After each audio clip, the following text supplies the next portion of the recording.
I handed my daughter a necklace passed down from my grandmother. She looked at it, laughed, and said, "It's worthless junk." That was the moment something inside me cracked. Before we start, let us know in the comments where you're watching from.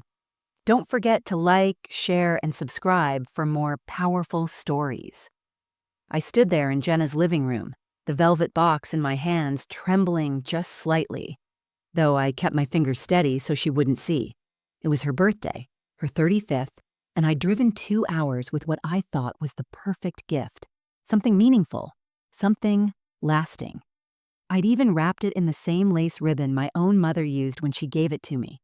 Just a little detail I thought would touch her. I'd imagined this moment a dozen times. Maybe she'd gasp. Maybe she'd cry.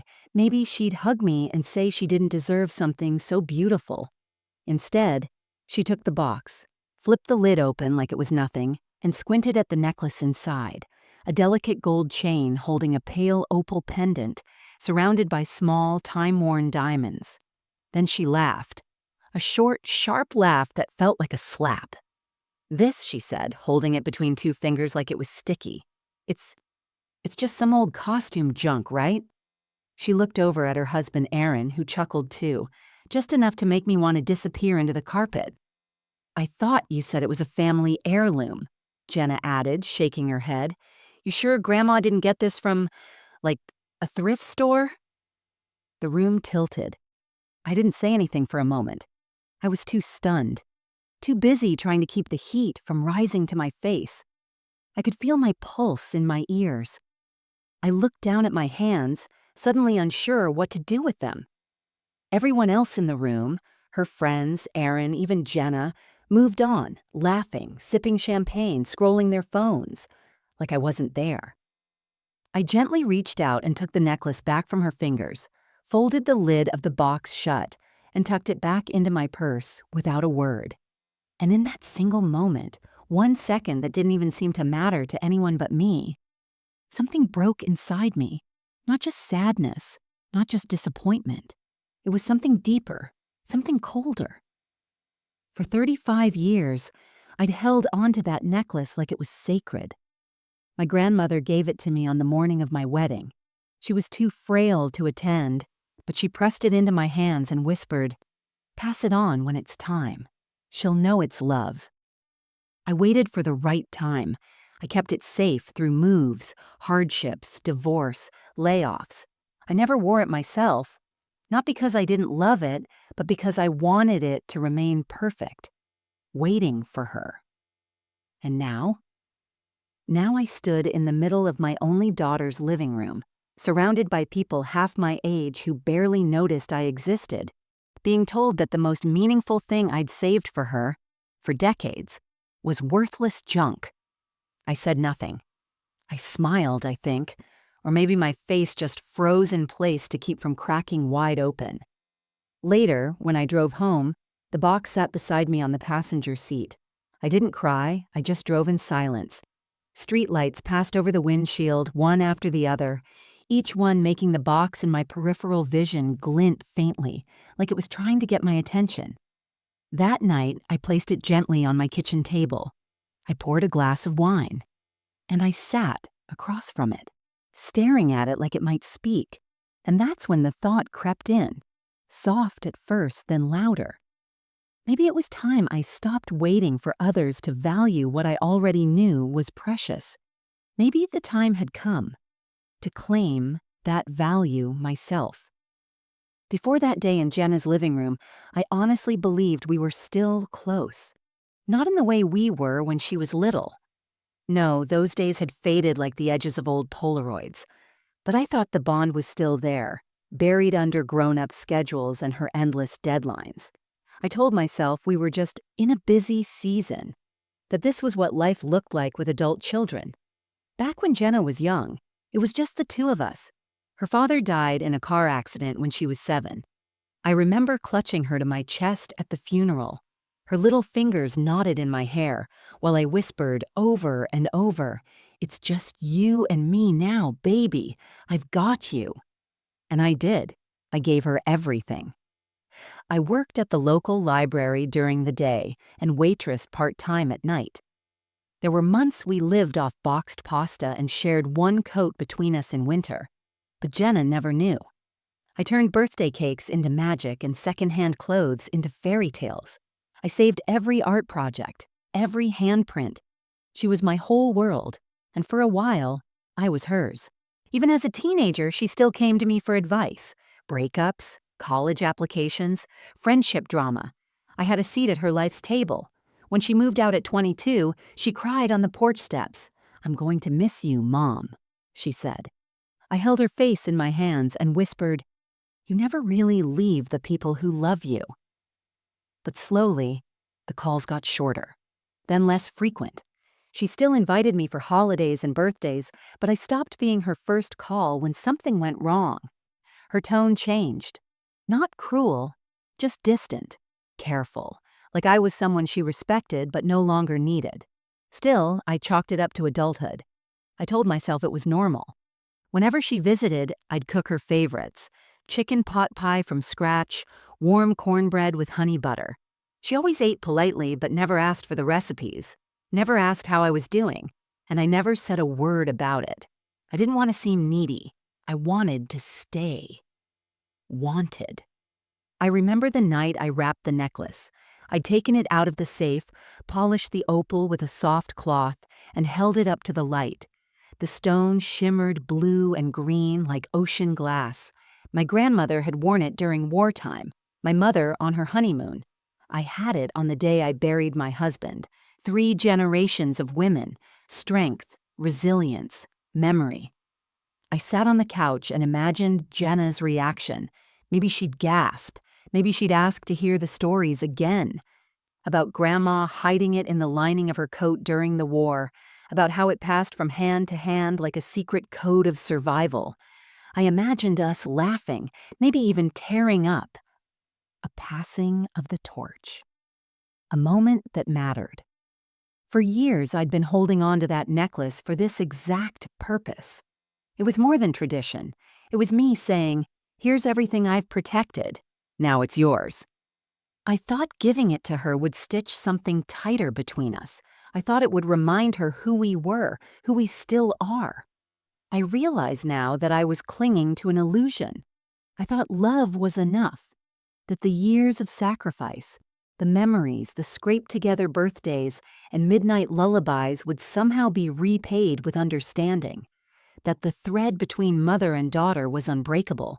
But love, it seems, doesn't always echo back the way we expect. And when it doesn't, when silence replaces warmth, when your child sees a sacred heirloom and calls it junk, you start to question everything. Not just them, but yourself. Still, before that day, I was living in that illusion, that bubble of hope, the warmth of Fong's security. And it was nice. It was comforting, even if it wasn't real. Looking back, there was one moment, small, quick, almost forgettable, that should have told me everything. It was 6 months before her birthday. I had driven up to Jenna's house to drop off a slow cooker I'd found on sale. She'd mentioned wanting one for quick dinners, and I thought, why not surprise her? It was a chilly Saturday, and I brought along a batch of homemade beef stew to go with it. When I rang the doorbell, she opened the door in her workout leggings, distracted, phone in hand. "Oh, hey, Mom," she said, eyes barely meeting mine. "I didn't know you were coming." "I texted yesterday," I reminded her gently, holding up the shopping bag with the box inside. "Oh, right. Come in." Her house smelled like lavender candles and dog shampoo. Zeus, their golden retriever, bounded up to greet me like he remembered I mattered more than just once a year. Jenna watched me set the bag on the kitchen counter while she scrolled through her phone. "What's that?" she asked. "I got you the slow cooker you were talking about," I said with a smile. "It was on sale at Target, and I made stew to go with it. It's all in here." She gave a polite little smile, almost like the kind you give to a stranger in an elevator. "That's sweet. You really didn't have to, though." I stood there, unsure what to say. It wasn't the words, it was the tone. Flat. Functional. Like I was a neighbor dropping off a borrowed rake, not her mother who had once carried her across a grocery store parking lot in a thunderstorm. As she unpacked the stew container, she added, "You know, you don't have to keep bringing things, Mom. We're not running short on anything." I laughed, trying to soften the air. Well, it's my love language, I guess. Feeding people. She didn't respond. She just put the container in the fridge, then turned to open a bottle of sparkling water. And that's when I saw it. That moment, tiny and slicing. She looked up and said, "Honestly, I've been thinking of clearing out all the old stuff in the kitchen. Aaron wants a more minimalist space. Maybe I'll give this to Goodwill." She gestured toward the new slow cooker. My gift, my gesture, my "I thought of you." She wasn't being cruel, not intentionally. It was just casual disregard, a flick of the wrist, and everything I brought with me, the drive, the meal, the warmth, turned into clutter she didn't ask for. I should have said something. I should have asked, "Why does everything I do feel like a burden now?" Or even just, "Do you know how hard it was to afford things like this when you were little?" But I didn't. I just nodded. Of course. Do whatever works best for you. That's how it always was. I made myself small to keep the peace. I folded my feelings into little pockets and tucked them away behind smiles. Later that evening, when I got home, I thought about that stew sitting in her fridge. I wondered if she'd eat it, or if she'd toss it out and never mention it again. The thought made my stomach sink. It was the first time I felt like maybe I didn't know who Jenna was anymore. We had been close, or so I thought. But that day, in her kitchen, watching her treat my effort like an inconvenience, I felt something subtle shift, like a curtain falling between us, not heavy, just enough to dull the warmth. I told myself I was overthinking it, that she was just tired, that young people these days liked minimalism, and that didn't mean she didn't love me. But deep down, I knew. That tiny moment, her offhand comment, the way she didn't touch the stew, how she said, "You don't have to keep bringing things." It was the first thread to unravel. I didn't pull it. Not then. I let it hang loose, hoping it would disappear. But once a thread loosens, the fabric never quite fits the same again. The thing about emotional distance is, it doesn't arrive like a thunderstorm. It seeps in like a slow leak. Quiet, gradual, and invisible until you're standing ankle deep in silence and wondering how you got there. After that moment in Jenna's kitchen, the little things started to pile up. Phone calls were no longer returned, or if they were, they came with a rushed, breathless voice that made me feel like I was interrupting something more important. "Hey, Mom, can't talk long," she'd say, "just between meetings." Every conversation felt like I was being squeezed into a crack in her schedule, rather than welcomed into her life.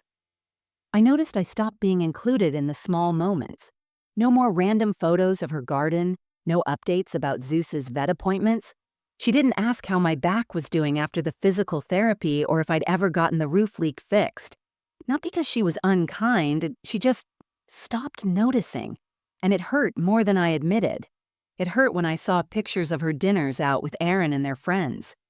Fancy rooftop places with wine glasses clinking under fairy lights. I used to be the one she called after a good night, breathless with joy, telling me all the details. Now I saw it secondhand, filtered through Instagram captions with emojis and inside jokes I wasn't part of. It hurt when I mailed her a birthday card for Aaron with a handwritten note and never heard a word back. Not even a thanks, just silence. And I told myself it was fine, that I didn't need acknowledgement to feel appreciated. But that was a lie. I did. One Saturday, I drove up again with a basket of muffins I'd baked. It wasn't a holiday, I just missed her. She opened the door, surprised. "Oh, you should have called first," she said, holding the door half open. "I had extra banana nut," I offered, trying to keep it light. "Thought you might like some." She took the basket and said thanks, but I could tell she wasn't inviting me in. I stood there like a solicitor. She said she had a Zoom call soon and couldn't talk. I nodded, smiled, told her I understood, then walked back to my car with that sick, tight feeling in my chest, like I was carrying something heavy no one else could see. That night, I sat in my living room with the TV on low, not really watching. I looked around at the photographs. Jenna as a baby in the tub, Jenna at prom, Jenna in her college gown. Every frame was filled with love I had poured in. And now, that same love hung around me like echoes in an empty hall. I started to question if I was overbearing, if maybe I had held her too tightly over the years. Maybe this distance was her trying to breathe. Maybe all the effort I gave was never asked for in the first place. But that's the thing about mothers.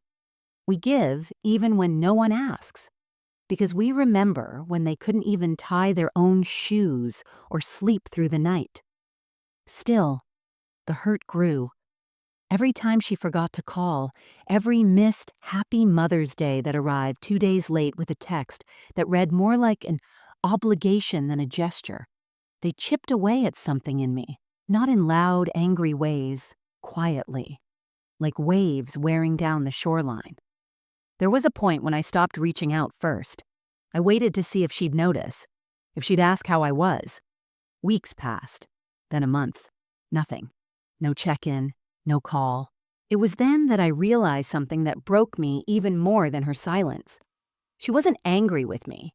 She wasn't upset or disappointed. She just didn't think about me at all. And that kind of invisibility is its own form of grief. Not dramatic or loud, just hollow. Like standing outside a warm house in the snow, watching everyone else laugh around a dinner table, and knowing the door won't open for you anymore. I didn't say anything. I didn't cause a scene. But a part of me, the part that still believed we were close, quietly began to die. Jenna's 35th birthday was supposed to be special. I had spent weeks preparing for it. Not because there was a party planned or some extravagant gathering, but because I was giving her the necklace. The necklace. The heirloom passed down from my grandmother to my mother, from my mother to me. It was sacred in our family, a symbol of strength and survival. I had safeguarded it through every stage of my life, waiting for the right moment to pass it on. That moment, I believed, had finally arrived. I wrapped it with care. A soft velvet box, a cream ribbon, a handwritten card explaining the story. Not just about the necklace, but about the women who wore it. How my grandmother smuggled it sewn into the hem of her coat when fleeing war. How my mother wore it to her first job interview after raising 3 children alone. How I wore it the day I buried my husband. The note ended with, "Now it's your turn, Jenna. May it carry your story with strength and pride." I imagined her reading that and tearing up, maybe hugging me, maybe realizing for just a moment how much history she carried in her hands. Instead, I got something else entirely. When I arrived at her house, there were more people than I expected. Friends from work, neighbors, even Aaron's coworkers. Music played from Bluetooth speakers, and trays of catered appetizers lined the kitchen counters. It wasn't loud, but it was lively. Jenna was holding court in the living room, glass of wine in hand, mid-laugh when I walked in. "Mom," she said, surprised but not exactly thrilled, "you made it." I smiled and held out the small gift bag. "Happy birthday, sweetheart. I brought something special for you." "Oh, wow, thanks," she said, distracted. She barely glanced at the bag before setting it on the side table. "Let me grab a drink for you." I stood awkwardly as people brushed past me. I didn't know anyone. I hadn't been introduced. I was just there. I found a spot near the fireplace and waited. About an hour later, after the cake had been cut and the music lowered, Jenna finally remembered the gift. "Oh, my mom brought something," she said, picking up the bag and pulling out the box. "Open it," I said softly, my heart fluttering. She untied the ribbon and lifted the lid. Inside, the opal glimmered under the warm light, subtle and elegant. Jenna stared at it. For a moment she was quiet. Hope fluttered in my chest. Then she laughed, not cruelly, not loudly, but loud enough. She held up the necklace by its chain and said to her friend across the room, This looks like something from a flea market, doesn't it? The group chuckled. Someone said, vintage chic. Another voice added, antique or just old? Jenna smirked and said, my mom said it's been in the family forever, but I mean, it's not like it's from Tiffany's or anything. Every word landed like a stone in my chest. I felt my cheeks flush. My ears burned. The room spun a little. I stood there, frozen. No one else seemed to notice. No one thought anything of it. But to me, it was a knife, not just at the necklace, but at everything it represented. At my grandmother, my mother, me. I stepped forward, took the necklace gently from her hand, and closed the lid of the box. Oh, are you taking it back? Jenna asked with a laugh. I think I will, I said quietly, trying not to let my voice shake. I didn't make a scene, I didn't cry. But inside, something cracked open. The kind of crack that doesn't bleed but runs deep and silent. I should get going, I said. Already? She asked, barely glancing up from her phone. Well, thanks again. I nodded and walked out the front door, the box tucked under my arm like something fragile, something no one else knew how to hold. I sat in my car for 10 minutes before I could drive. My hands were trembling. I looked down at the gift I had prepared so carefully, and I thought, not for the first time, what did I do wrong? But as I turned the key in the ignition, a new thought arrived, one that wasn't heavy with guilt or sadness. Maybe I hadn't done anything wrong at all. Maybe she just wasn't the right person to carry the legacy. I didn't slam the door when I left her birthday party. I didn't sob in the car or call anyone to vent. I didn't even text her later to say how much she'd hurt me. I just drove home, gripping the steering wheel tighter than usual, with the necklace box resting on the passenger seat like a passenger that had seen everything. I was done begging to matter. I got home around 9. The house was dark, but I didn't bother turning on the lights right away. I stood in the entryway, listening to the silence. No footsteps, no laughter, no one calling out, "How'd it go?" Just the sound of the refrigerator humming in the background and the whisper of the air vent. That night, I sat at the kitchen table, just me and the necklace. I opened the box, ran my fingers gently over the gold chain. The opal gleamed faintly under the overhead light, still beautiful, still whole, even if everything around it felt broken. I reread the letter I had written to Jenna, the one I'd tucked under the necklace in the box. I had poured so much of myself into it. It told the story of her great-grandmother crossing the Atlantic with the necklace sewn into her coat, of her grandmother wearing it to her first job interview, of me wearing it on the day I stood at the edge of a fresh grave, trying to keep breathing for the sake of a little girl who needed me more than I needed to grieve. I folded the letter and placed it back in the box. Not for Jenna anymore. For me. Over the next few days, I didn't reach out, and she didn't either. I told myself it was fine, that I needed space, that she'd realize what she'd done and call to apologize, but the phone never rang. A week went by, then 2. I started to go through my daily routines with a kind of numb efficiency. Water the plants, feed the cat, read a few pages from a book I wasn't really absorbing.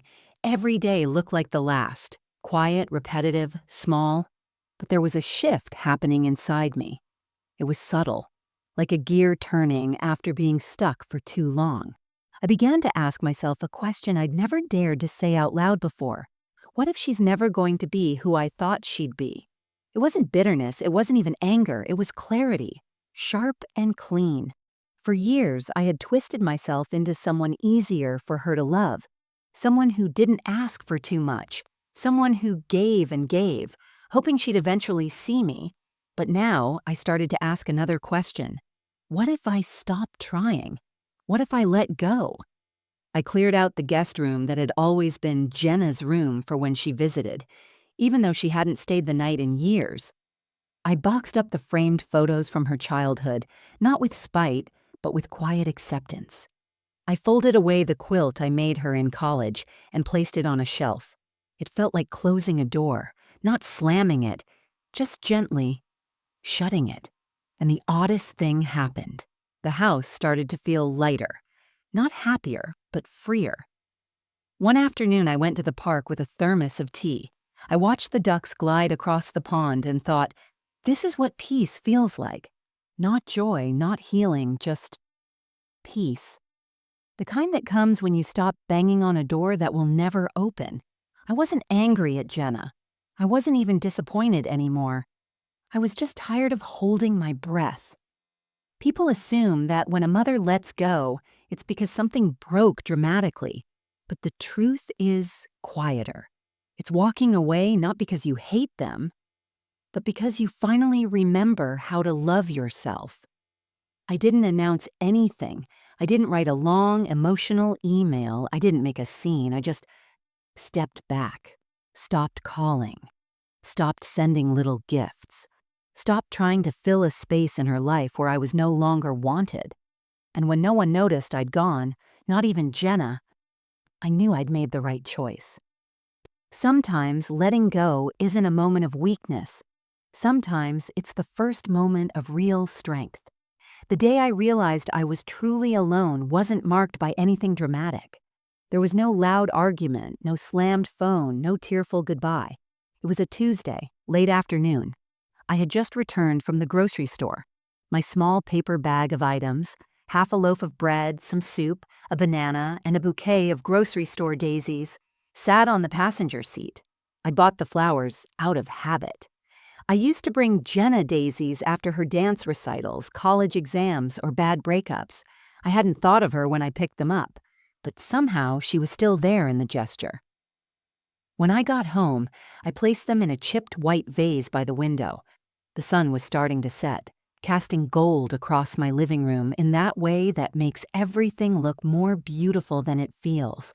I stood there staring at the flowers for a long time, and then I sat down on the floor, not the couch, not a chair. I sank to the hardwood floor like something inside me had finally run out, and I cried. Not the kind of crying where the tears fall and you wipe them away quickly.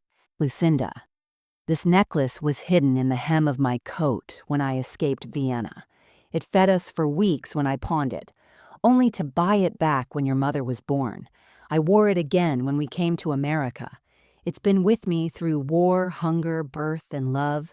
One day you'll give it to someone who understands that it isn't just jewelry. It's survival, it's memory. And if that person doesn't see it, that's their loss, not yours. Love, Oma. I don't remember when the tears started. I only know they didn't stop for a long, long time. I held the letter to my chest and wept like a child, not just for the weight of what I'd lost, but for the truth I had buried under years of denial. This necklace wasn't junk. It wasn't worthless. It was sacred.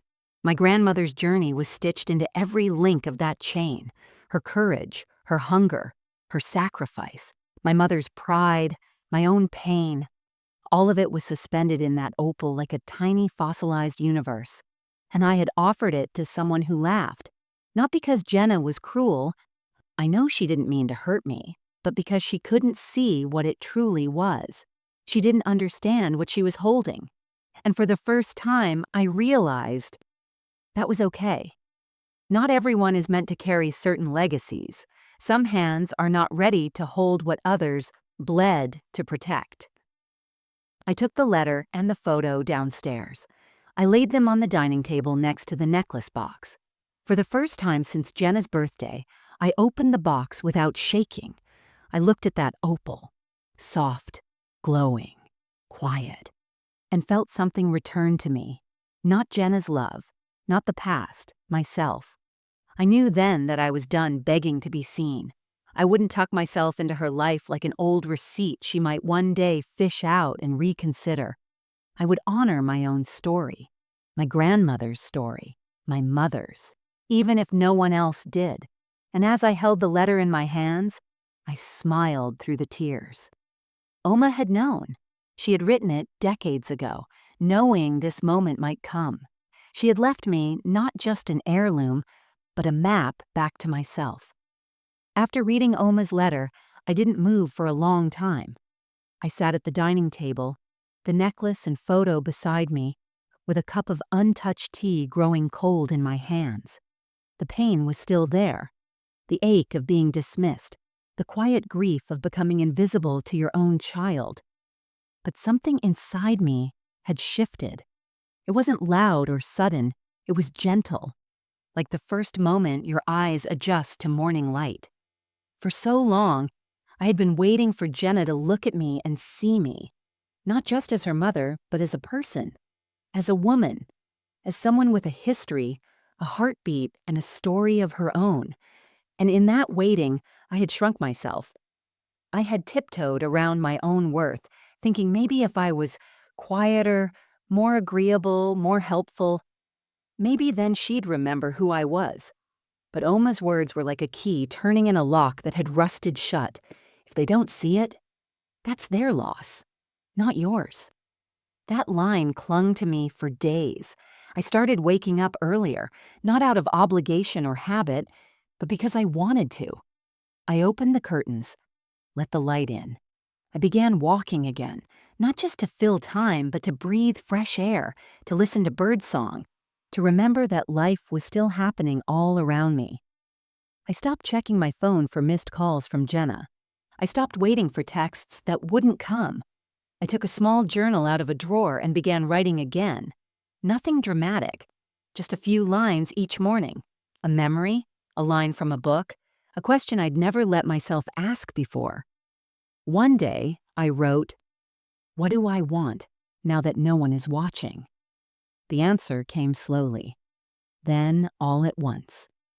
I wanted to live, not just function, not just support others, but really, truly live.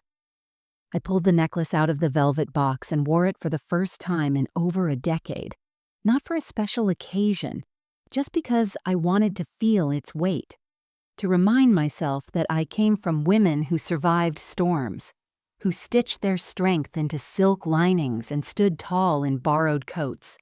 I wore it to the grocery store, to the library, to the little cafe down the street where the waitress called me Hun and always gave me extra cream. Each time, it felt like I was reclaiming a piece of myself. I even started looking at travel brochures, not just to pass the time, but with real intention. I circled cruises and pinned articles about places I'd always dreamed of visiting, but told myself were impractical. Greece, Italy, the coast of Spain. I'd raised a child, I'd buried a husband, I'd worked until my hands ached and my back gave out.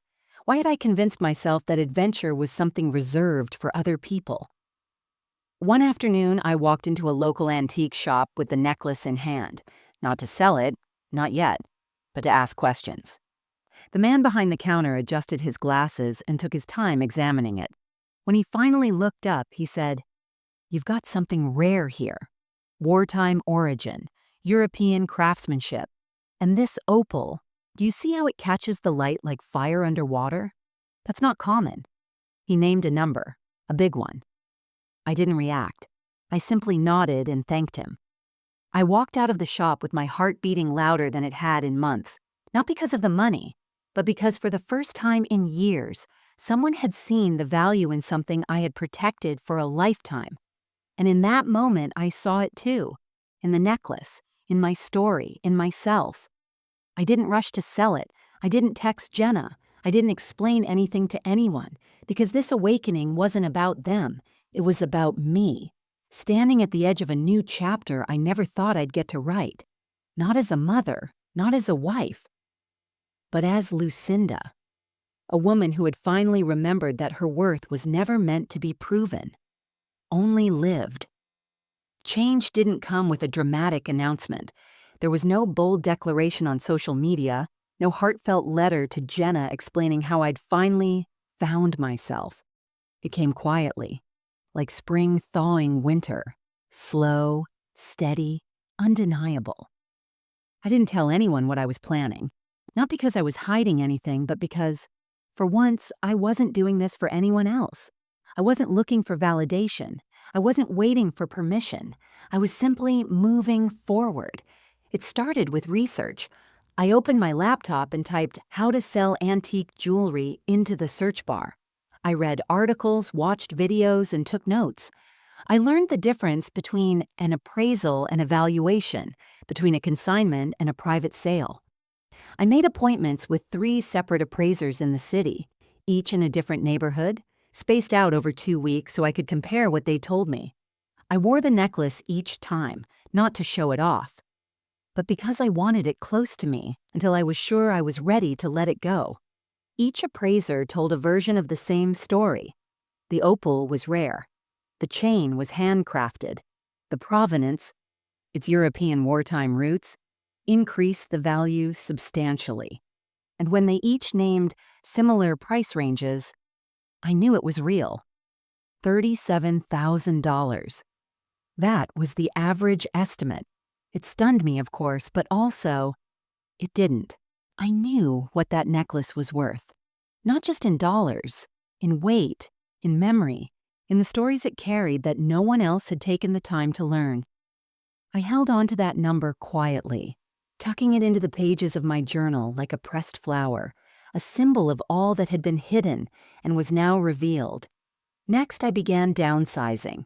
Not my house, not yet, but the things inside it. I went room by room with a quiet purpose. I donated the clothes I hadn't worn in years. I boxed up the extra linens, the mismatched dishes, the cluttered cabinets that I used to keep, just in case Jenna needed them someday. I let that fantasy go. I packed up her old trophies and schoolwork and placed them in a storage bin. Not in anger, but with a sense of completion. I wasn't erasing her. I was releasing her. Then I started putting away money. I sold a few smaller antiques, opened a high-interest savings account, and told the bank manager I was preparing for a trip. I didn't give details. He didn't ask. Each quiet step gave me more strength. I visited a travel agency for the first time in my life. Not a website. An actual office with a map-covered wall and a woman named Darla who wore lipstick a shade too bold for her age and didn't seem to care. I liked her instantly. I told her, I want something beautiful, something I've never seen before, something with water and music and maybe a little wine. Darla smiled like she'd been waiting her whole life to hear those words. We went over brochures together, and she pointed to a Mediterranean cruise. 12 days, stopping in Italy, Greece, and the coast of France. "You'll eat olives in the sun and dance at night if you feel like it," she said. "You won't recognize yourself when you get back, in the best way." I booked it that day, paid half in cash. The rest would come after the necklace sold. Back at home, I made a list. It wasn't dramatic, just a simple sheet of lined paper tucked into my journal. Things I want to do before I die. Watch the sunset over the sea. Order dessert without guilt. Sit at a cafe with no one waiting on me. Say no without apologizing. Let go of needing to be understood. I didn't tell Jenna. She didn't call, and I didn't reach out. I realized I wasn't punishing her. I wasn't angry anymore. I was just done folding myself small to fit inside her world. I had my own world now, and I was building it in silence. Not for attention, not for anyone's approval, but because it was mine. And for the first time in my life, that felt like enough. It came in small, almost imperceptible ways, like the difference between dusk and nightfall. You don't notice the darkness arriving until you realize you're surrounded by it. But this was the opposite. This was light, slow and steady, filling the spaces I had long forgotten were even empty. I stopped waiting for Jenna to call, and I noticed how different that felt. No more glancing at the phone during dinner, no more lingering near it before bed just in case she remembered I existed. The silence was still there, but it no longer hollowed me out. It simply existed, and so did I. Then came the text, out of nowhere. "Jenna, hey Mom, just thought about that necklace the other day. Did you keep it?" It was short, casual. So casual it made me laugh. Not because it was funny, but because I finally saw it for what it was. A soft test. A breadcrumb. She was wondering if I'd saved it. If maybe she could still claim it without acknowledging how she'd treated it. I stared at the message for a long time, then typed, "Me. I did. I sold it." 3 dots appeared, then vanished. No reply. For the first time in years, I felt no panic, no shame, no desperate need to explain myself or soften the truth. I had nothing to defend.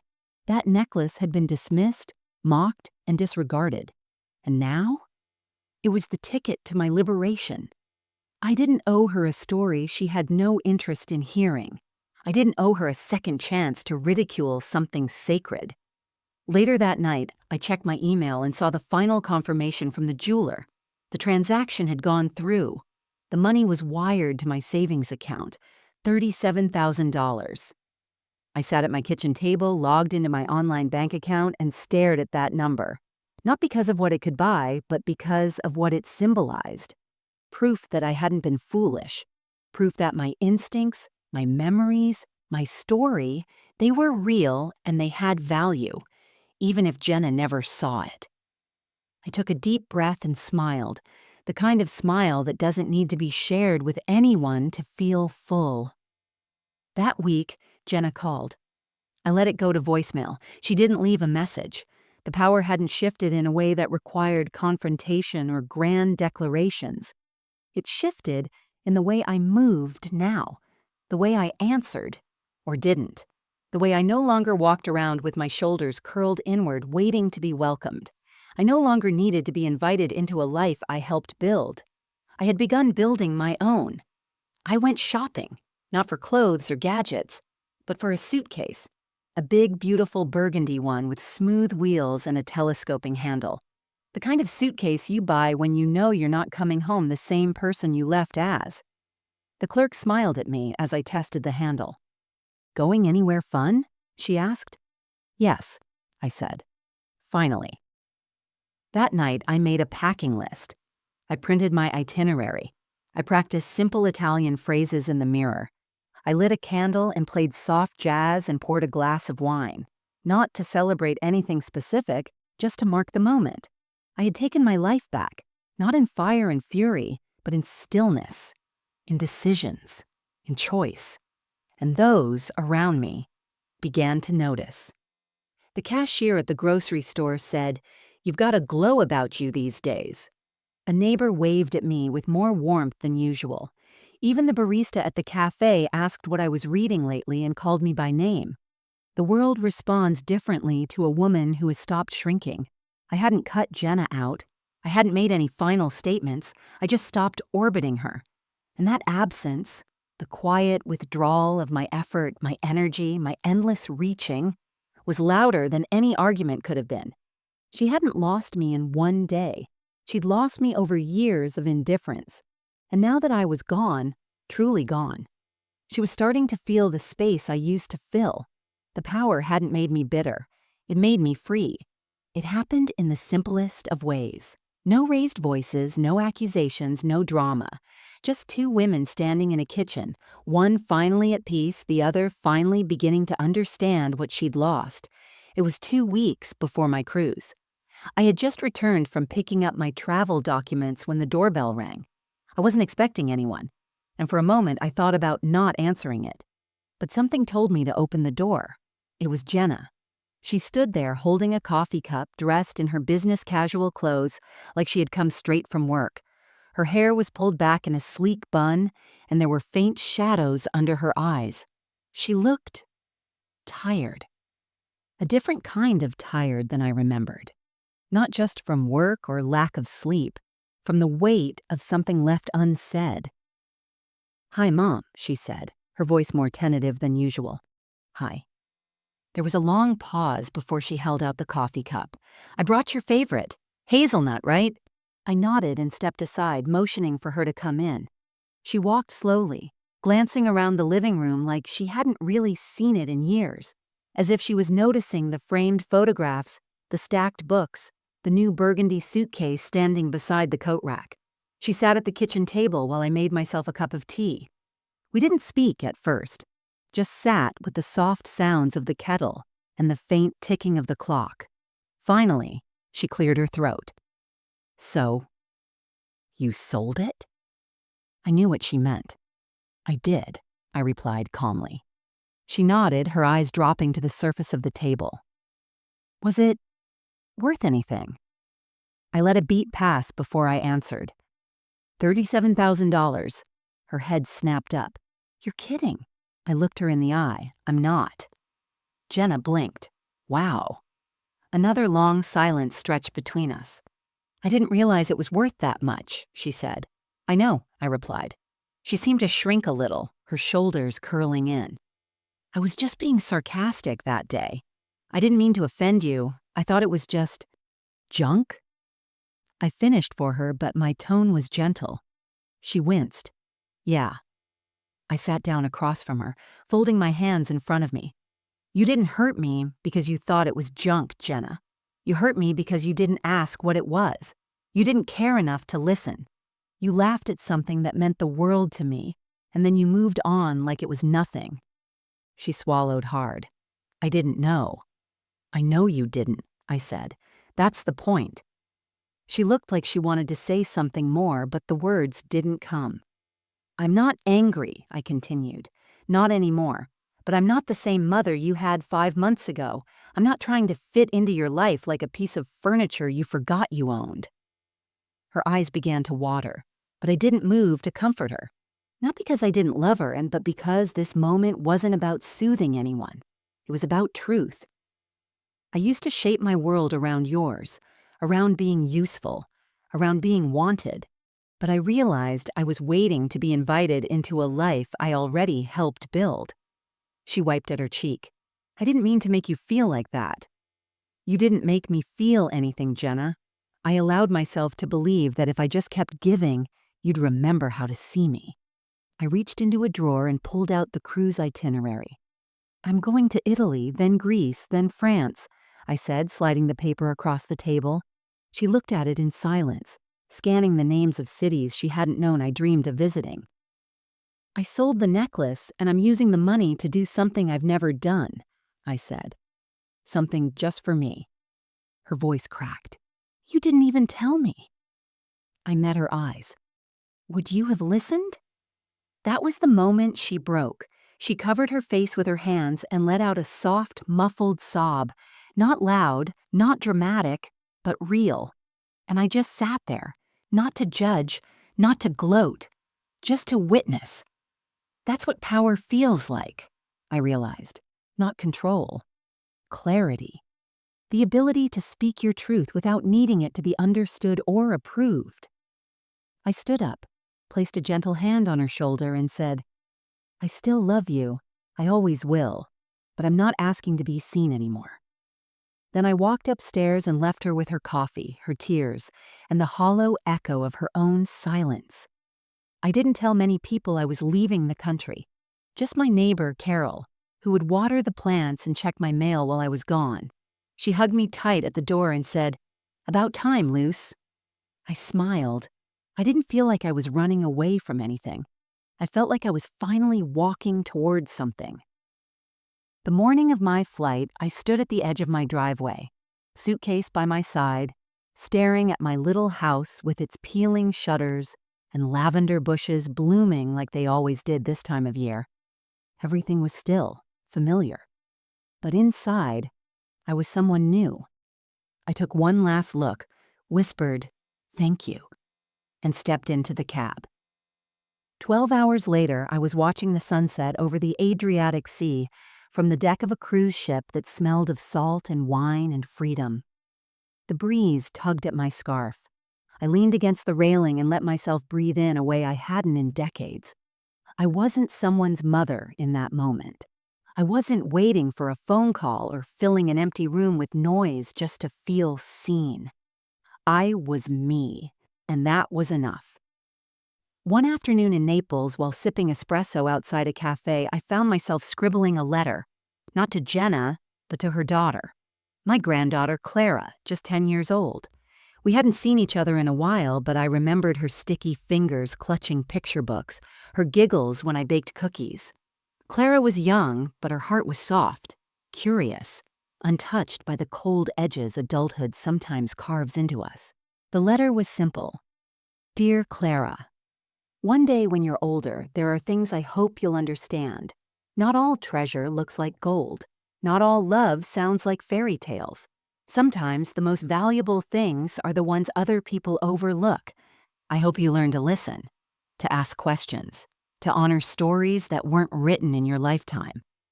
I've left something for you, not because you've earned it, but because I believe you'll understand it when the time comes.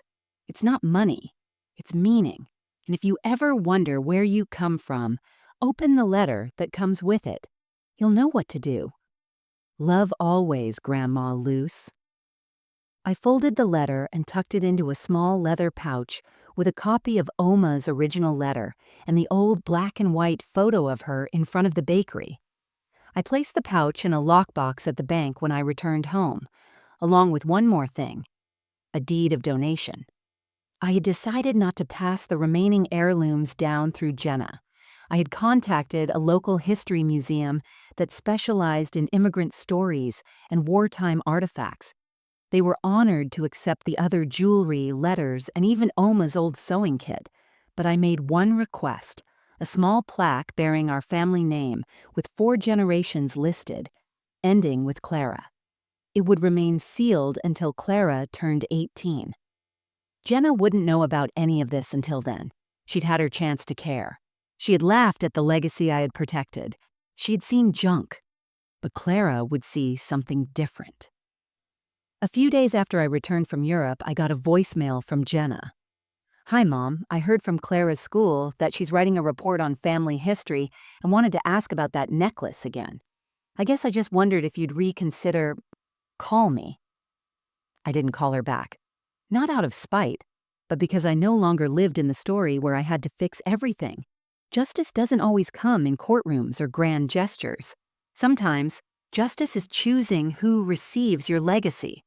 Sometimes, it's choosing yourself. I didn't need Jenna to understand anymore, because the most unexpected twist of all wasn't that I sold the necklace. It was that I used the money to buy my freedom, wrote a new story, and passed down the truth to someone who might actually want to hear it. It was late October when Jenna knocked on my door again. The sky was heavy with the kind of gray that makes everything feel like it's holding its breath. I had just set a pot of tea to steep when I heard the knock. Soft, hesitant, like she wasn't sure if she should be there.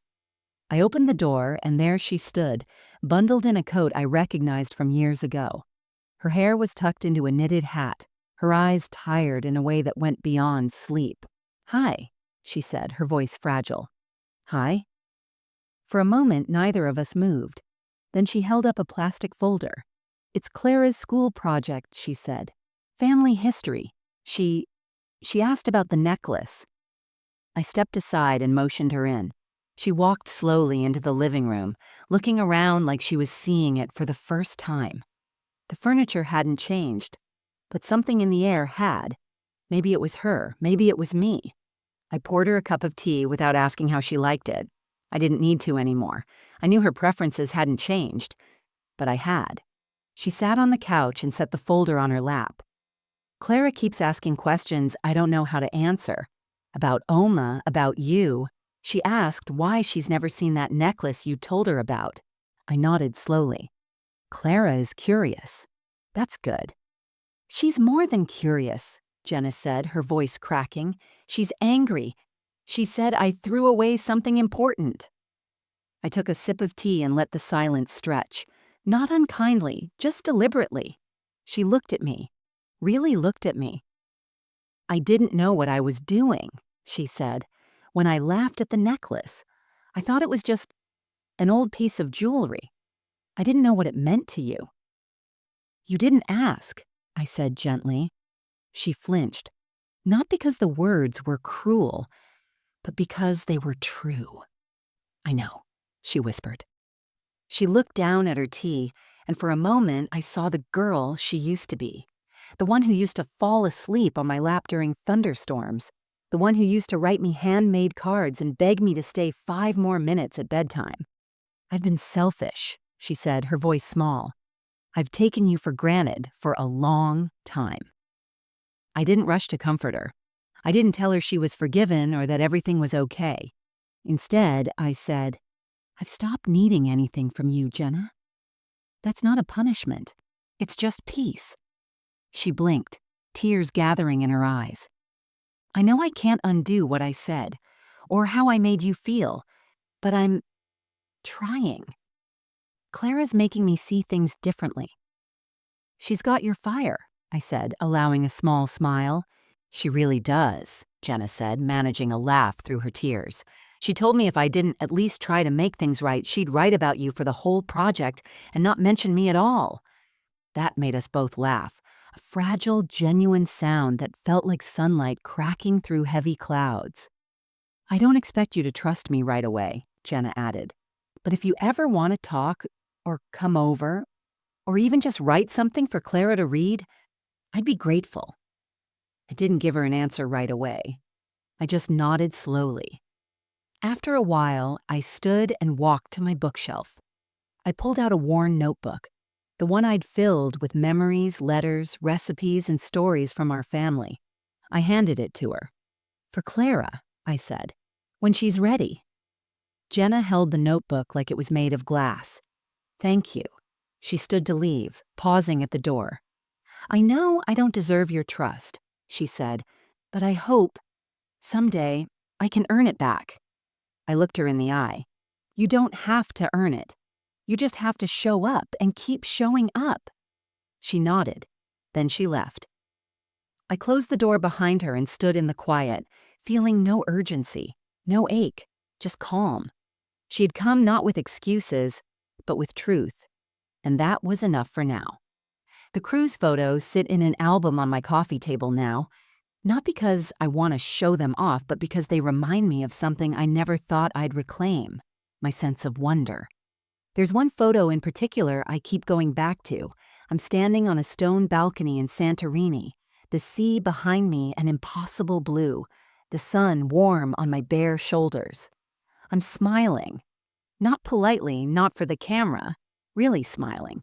The kind of smile that comes from a place inside you that finally feels seen, even if only by yourself.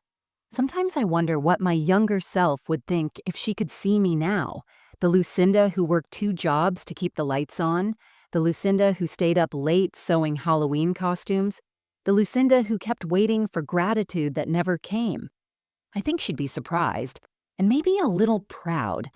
Not because I traveled the world or sold a necklace or walked away from old pain, but because I finally stopped handing over pieces of myself to people who didn't know how to hold them. That's not bitterness talking. It's peace. The kind of peace that settles in quietly like soft snow at dawn. You don't even realize it's happening until you notice how much lighter everything feels. I still love Jenna. That's never changed. But I don't carry the ache of her indifference like I used to. I've let go of the fantasy that love, even a mother's love, will always be returned in kind. Sometimes the people you give the most to are the ones least able to receive it. And that's not a reflection of your worth, it's a reflection of theirs. I've learned that. Every Sunday morning now, I walk to the little cafe on Elm Street, the one with the crooked chairs and the blueberry scones that sell out by 10. I bring my journal and sit by the window. Sometimes I write. Sometimes I don't. Sometimes I just watch the world go by and feel grateful to be in it, no longer on standby, no longer waiting to be noticed. One day last week, a woman about my age sat beside me. She complimented my necklace, a new one I bought in Florence, made of soft green glass and delicate silver. "It suits you," she said. I smiled and thanked her, then caught my reflection in the window, and I thought, yes, it does. It's not that I replaced the old necklace. You can't replace what's sacred, but I've learned that letting go of one thing doesn't mean you're empty.